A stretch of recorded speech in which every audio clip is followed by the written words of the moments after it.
Pemirsa, kita ke informasi selanjutnya. Ada realitas baru yang terjadi di masyarakat kita saat ini, yakni enggan untuk menikah dan juga angka perceraian yang tinggi. Bagi banyak kaum muda, ternyata di tengah tingginya beban kehidupan yang dialami, menikah nampaknya bukan lagi menjadi prioritas. Terlebih menikah pun bukan jadi jaminan tidak bercerai. Lantas sebenarnya apa yang terjadi di masyarakat saat ini? Kami hadirkan informasinya dalam laporan utama.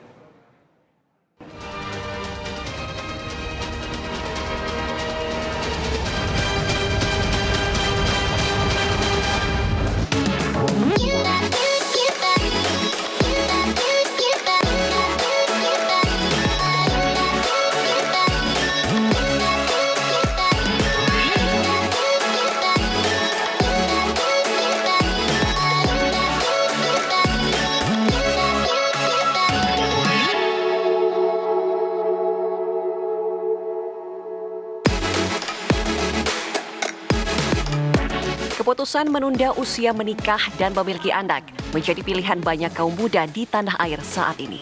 Sekilas, ini adalah anomali dari kaum muda saat ini.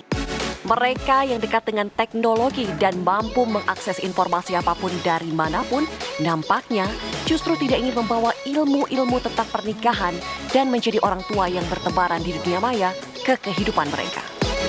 Alih-alih menyerap beragam informasi kebaikan tentang kehidupan berkeluarga, banyak kaum muda yang sudah mapan malah mengalami kecemasan dan ketidakpastian terkait institusi pernikahan. Tak hanya itu, bahkan mempunyai anak saat ini seolah menjadi beban bagi kehidupan mereka.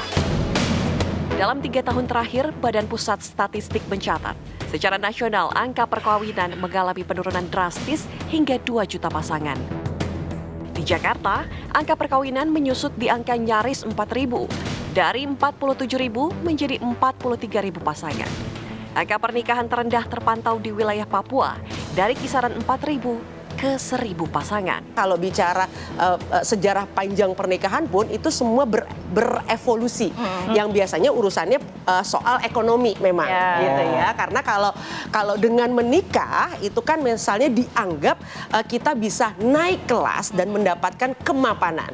Tapi sekarang dengan data statistik yang ada, bagaimana perempuan di seluruh dunia termasuk di Indonesia tingkat pendidikan yang lebih baik sehingga potensi untuk berkarir juga tinggi walaupun gaji tetap lebih rendah gitu ya, kesetaraan gendernya masih parah di seluruh dunia gitu ya, bukan hanya di Indonesia.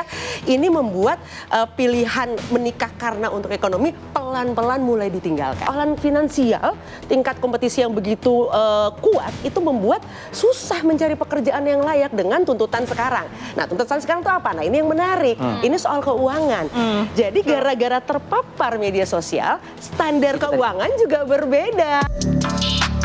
Memang ada beberapa alasan yang melatar belakangi banyak kaum muda takut menjalani pernikahan. Salah satunya, mereka tumbuh dengan contoh-contoh pernikahan yang gagal di sekitar mereka. Media sosial yang juga banyak memberitakan tentang rumitnya kegagalan dalam rumah tangga tak pelak membuat banyak kaum muda yang ragu dan khawatir akan mengalami nasib yang sama. Melihat data yang ada, nyatanya memang angka perceraian di Indonesia meningkat drastis. Pada tahun 2021, ada lebih dari 447.000 kasus perceraian. Meningkat di 2022 yang melampaui 500.000 kasus. Sedangkan di 2023, angka perceraian tercatat 463.000 kasus.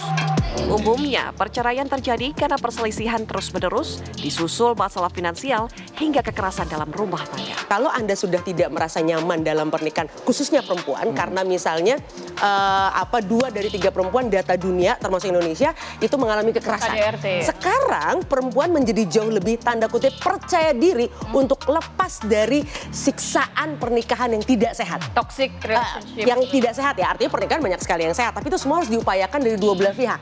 Jadi tidak bisa hanya sendirian gitu. Nah, ini yang kemudian satu sisi kita tanda kutip bisa merayakan bagaimana banyak orang yang bisa terbebas dari hal tersebut. Lantas, benarkah para anak muda zaman sekarang takut menjalani hubungan dalam jangka panjang hingga ke jenjang pernikahan? Maksudnya kalau untuk senang-senang kayaknya aku habisin di masa sekarang dulu gitu. Karena kan nanti kalau udah nikah beda lagi ya. Terus kalau nikah muda itu menurut aku kayak harus ada persiapan mental, terus biaya, terus juga kita bisa ngejalaninnya enggak. buat kedepannya kayak gitu. Kalau nikah di usia muda itu mungkin sesuatu hal yang agak rumit karena kita tuh baru aja lulus dan kita masih belum, jika orang tua kita kaya sih punya banyak duit ya nggak masalah. Nah, jika kita dalam keluarga yang sederhana, yang pas-pasan, nah kita itu harus kerja lebih dahulu, mengumpulkan uang, lalu baru bisa menikah. Nah, pernikahan dini itu bisa sangat mengancam kehidupan kita karena saya ingin bersenang-senang dulu, menyendiri, dan mencari uang sebanyak-banyaknya lah. Kalau di sosial media saya lihat banyak yang selingkuh, banyak yang cerai, terus habis itu kayak DRT juga banyak. Jadi bikin takut atau gimana tuh Mbak? Iya takut, jadi lebih mau fokus buat berkarir dulu. Nah Mbak Jan sendiri udah menikah belum? Belum, saya belum. Alasannya belum menikah kenapa?